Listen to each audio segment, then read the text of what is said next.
വഖഫ് ഭേദഗതി ബില്ല് പാർലമെന്റിൽ ചർച്ചയ്ക്ക് വരുമ്പോൾ അനുകൂലിച്ച് വോട്ട് ചെയ്യണമെന്ന് കേരളത്തിൽ നിന്നുള്ള പാർലമെന്റ് അംഗങ്ങളോട് ഇരിങ്ങാലക്കുട രൂപത ശക്തമായി ആവശ്യപ്പെട്ടു. ഇക്കാര്യത്തിൽ KCBCയുടെ നിലപാടിനോട് രൂപത ഐക്യദാർഢ്യം പ്രഖ്യാപിച്ചു. വഖഫിന്റെ അന്യായവും നിയമാനുസൃതമല്ലാത്തതുമായ അവകാശവാദങ്ങളുടെ പേരിൽ മുനമ്പത്തെ ജനങ്ങൾ ആശങ്കയിലാണെന്നും അവരെ ഈ നിലയിലേക്ക് എത്തിച്ചത് വഖഫ് നിയമത്തിലെ ജനാധിപത്യ വിരുദ്ധവും സാമൂഹിക നീതിയുടെ ലംഘനവുമായ ചില വകുപ്പുകളാണെന്നും KCBC ചൂണ്ടിക്കാട്ടിയിരുന്നു. മുനമ്പത്തെ ജനങ്ങൾ നിയമാനുസൃതം കൈവശം വെച്ചുവരുന്ന ഭൂമിയിന്മേലാണ് വഖഫ് ബോർഡ് അവകാശം ഉന്നയിച്ചിരിക്കുന്നത്.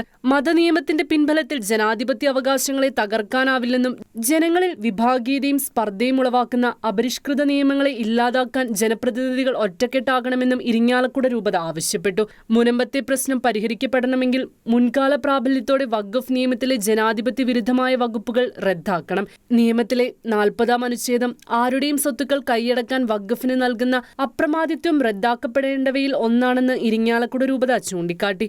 വഖഫ് ട്രിബ്യൂണലിന്റെ വിധികളെ സിവിൽ കോടതികളിൽ ചോദ്യം ചെയ്യാനാവില്ലെന്ന ഭരണഘടനാ വിരുദ്ധമായ വ്യവസ്ഥ റദ്ദാക്കണം. മുനമ്പത്തെ ജനങ്ങൾ നേരിട്ടുകൊണ്ടിരിക്കുന്ന പ്രതിസന്ധിയിൽ രാഷ്ട്രീയ പാർട്ടികൾ സ്വീകരിച്ചു പോരുന്ന ഇരട്ടത്താപ്പ് അപലപനീയമാണെന്ന് രൂപത ചൂണ്ടിക്കാട്ടി.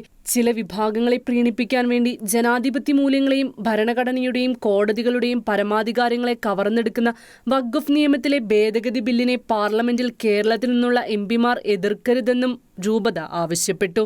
Church desk Shegeena news.